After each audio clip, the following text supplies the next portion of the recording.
It's always good to be talking like this. I've got some good feedback. Some people have messaged me and said, hey, can you talk about this? And if you do that, I will try and fit it in an upcoming section. This one's kind of going to be along the lines of once you have your budget, you may need to select a vehicle. I have been in that situation. That is how I ended up with this. I did not have anything in mind other than a first-gen Camaro. And I was looking, and everything I wanted first-gen style back in the day was even still pretty expensive. So I was looking, and I'm like, man, I wasn't 100% sold on it. I knew one day I wanted to own a first-gen. Check, I had knocked that box off. But I was online, I was browsing the, I think it was carsforsale.com back in the day, because they let you select by year, and I was looking for Chevelles, just Nova 2, and then I saw this Chevy Nova, and I'm like, you know what? Let's shoot them an offer. And I lowballed them, and they came back and said this car was purchased by a guy in Vegas or whatever, maybe it was Reno. I can't remember the city he was in. He got drunk, purchased the car. I mean, everybody's drunk all day. If you drink, generally, if you're in Vegas, unless you live there, you're probably drunk. That's why the town in the morning is dead. They're at night, and they start, whatever. Go experience it if that's something you're into. But this guy bought it. Wife was super pissed, so he didn't have it very long. And I snagged it. The only thing I'm pretty mad about, and I cannot remember the name of the dealership. I think it was Sierra Classic Cars. Freaking, this car had beautiful seats in it. And being one of the first ones I had bought, I was looking at everything else, and I knew the interior looked good, but they swapped in these shitty seats. So, am I upset about it? Yeah, I am still a little upset because those seats look so plush. And I don't know if they put them in there for the pictures. My feeling is they had them in there. I lowballed them, and they said, we're going to take what we can get out of it. And the guy's probably like, take the seats, and we'll call it even. Throw some in. So I've got mismatched seats in here. Well, they just don't belong in there. But anyways, short story is I made an offer. This was back in the day when you had time to actually select and think about things. Nowadays, it's just like, I'm going to think about this for 30 minutes. We're gone. Like, dang it. But that's kind of a fun story about this one. Guy was drunk, toasted, had to put it on consignment because the missus didn't even want to see it.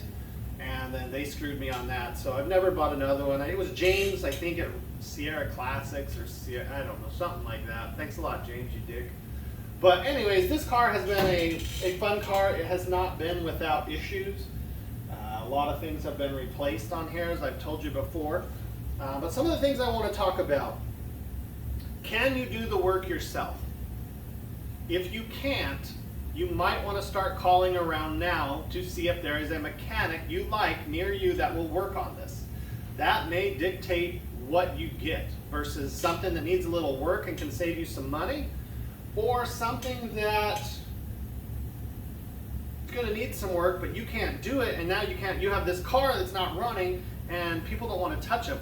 A lot of these new mechanics, not all of them, don't want to touch anything that they can't plug a computer into and go, it's an injector on this bank, cylinder number 3, and then they can go from there. They don't have the skills to diagnose, well, it's got fuel, it does not got spark. Oh my gosh, that could be the problem. So I'm not slamming them. I can't say I blame them. The other thing you run into with old cars is they tend to rust, get corrosion, and when you go to work on something, you might break something else. So if I was a mechanic, or had my own business and someone brought me a car like this, I'd say, okay, you want me to do the power steering. Well, you know that while working on this, with it being old, I may have to put a lot of force on it, and I could, instead of just replacing a line, I might actually crack something, the power steering unit, anything in that area could break. So as long as you're okay with that, I'm going to need you to sign this. I'm not going to try to do that, but I'm just letting you know this car is very old. I don't know how old any of these parts are. So it's something to really consider, because I have called around and just looking to have someone work with me and charge up an old AC. And granted, no one does the R12 anymore or whatever it was. And I guess the 134 is on its way out for like a 1234Y. You know, the government gets their hands on it, screws it up. A lot of people won't touch them. How old is it? Oh, it's over 25 years old. Ugh. They don't want to touch it. So if you don't have those skills, you might want to consider something that's running a little better and potentially doesn't have as many problems or need anything that they're aware of. The other thing you can do is you can check forums, look for common issues on these cars. Now granted, at this point in time, these cars, there's not going to be a lot of them that are still bone stock with original parts. Things have been replaced. They may have been replaced with original manufacturer parts, but generally speaking, like this one came with a 350. That's all the SS had. Now it's got a big block. So when you go into order parts, you're like, okay, that's for a 350. That is not going to fit my big block. I need to know that this big block was out of a, I think it was a 69 date coated. I have to look at my notes off the top of my head. I haven't had to get parts for it for a while. When you do plugs, I just pull one plug out, take a picture of it, put it back in loosely, go get plugs, come back, gap them, put them in. It's just one of the things. Look for costs. I'll tell you another story here. I bought a 72 Dodge Challenger. You know, got fresh paint on it. I was starting to get in the motor. I got in a fire. It had some issues. I started looking at parts costs to rebuild or replace, and I'm like, are you kidding me? To rebuild or buy a new 318, I could have two pretty hopped up Chevy 350s. Same thing for it's just, they're expensive. Mopars are expensive. If I had looked into that, I probably would not have bought that Challenger. But since there was paint on it, it looked nice. It was pretty much a roller with the motor and trans, rear end, everything in it, just the motor was hurt. I made money. So I wasn't mad, but I got out of that quickly because I didn't do my due diligence and look into stuff. I know Chevys, Fords are pretty cheap. International might be harder to get parts. Datsuns, I mean, they usually have rust issues, but they're usually pretty solid otherwise. Mopars, get yourself 2 wallets worth of money and you can probably do a Mopar. So no offense to Mopars, because when you see them, they're rare, they're cool. One of the other things is, if you kind of get a rough idea, most of the time when you're looking at these things, you're going to be looking for body issues. Drivetrain, if you take it out and it runs and drives, you might be okay. I'm sure they could bandage it, you know, make it work long enough for you to drive it. But we'll talk about that when we're interacting with the seller. Look for common rust spots. That's a big one. A lot of people jump into this hobby because they're like, oh, I got the budget, I know what I want, let's go.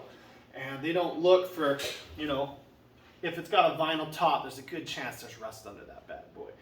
Back on the back end there, usually rocker panels from where it's kicked up, depending on where the car lives. Just look for common issues on these things. Like with the square bodies, when you go to put the hood down, the springs can catch and you'll crease and bend the hood. So you'll have a hood that's like, weep, it just doesn't sit right. So you'll see people put bracing here, which if that's what they did, I'm okay with that because they've stopped or tried to prevent that from happening. We talked a little bit about shops. It is surprising how many won't touch these old cars, so call around. There might be something that you don't feel comfortable doing, so you're going to take it to a shop. You may have a lot of skills, you just haven't done that or thought about that. So call a couple shops, make sure there's some around to help you. Sorry about the dog barking. The other thing is don't fixate too much on just one car or model of a car. Like, let's say, for example, a Chevelle SS.